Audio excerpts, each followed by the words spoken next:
now we take you to Ohio. That's where we find Capri Cafaro, who's a political commentator and a former Ohio Senate Democratic leader. Capri, well, thank you for joining us once again. Obviously a better debate than the last one, but let's get into the issues. The president, on the issue of the Affordable Care Act came up once again, and you still have President Trump, a few days before the election, still without a clear plan, talking of a brand new health care that is going to bring, and contrasting that with Joe Biden, who was actually very clear, who seemed very clear in terms of his own preparation here about also the public option of his campaign. What do you make of the points made by the two candidates? Well, I certainly do hope that the American public is paying attention. This was a very different debate, even though, frankly, most of the content was very similar to the last debate almost a month ago. This was a much more poignant and substantive policy debate than we saw from the chaos back in September. And what I would say is that people need to pay attention to the fact that the Affordable Care Act will not function without an individual mandate. So President Trump is sitting here saying two things. One, I want to protect pre-existing conditions, and at the same time, I want to abolish, and I have advocated and have abolished, the fact that we basically have gotten rid of the individual mandate, which means that people basically, no matter who you are, has to sign up for health care. The reason why that is important is because it is absolutely necessary for young, healthy individuals to get into the risk pool. If you want private insurance to be part of the solution, you need to make sure that individuals who are young and healthy are part of the conversation and are signing up for health care, or else it is not a substantive business solution because you can't simply afford it. So I hope that people understand the bigger picture when it comes to the ACA. Now, Capri, let's change gears a bit here and deal with more with other issues that came out in this debate. The candidates took pot shots at each other, and I think that then there was the issue of the anti-drug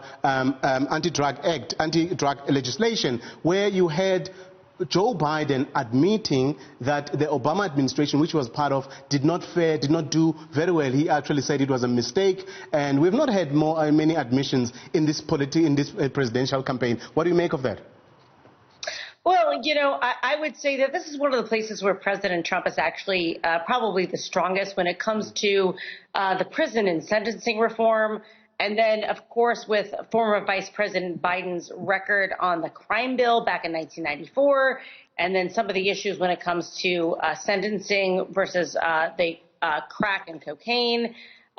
You know, these are some very important issues. And so, frankly, I do think that this is a place where President Trump could score some points. But at the same time, his rhetoric detracts from some of that. And ultimately, I think it's a bit of a draw. Well, we do know that we have more of the minorities locked up in prison, and we heard the president tonight boldly stating that he is the least racist person in the room. Would that have convinced anyone? No. And I don't say that as a partisan, but frankly, number one, there was no one in that room because there's literally no one in the room, essentially because of the rules. But that's semantics. I mean, you know, President Trump speaks often in hyperbole, and I don't think anyone thinks he's the least racist to anything. And that's not to say that he is a racist, and people can deduce whatever they want from his behaviors.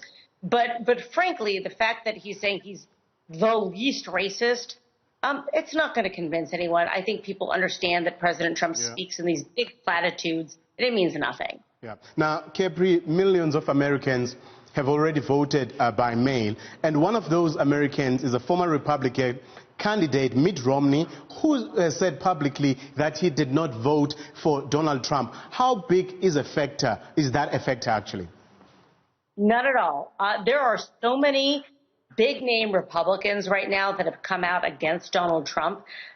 Mitt Romney, John Kasich, so many people across the country, generals, people that have served in every administration from George H.W. Bush to President Trump's own administration who have come out against his candidacy for re-election. Frankly, I don't think it means a lot. I think that people that are already supporting Donald Trump are in that camp. People that are supporting Joe Biden are in that camp. There are very few persuadables.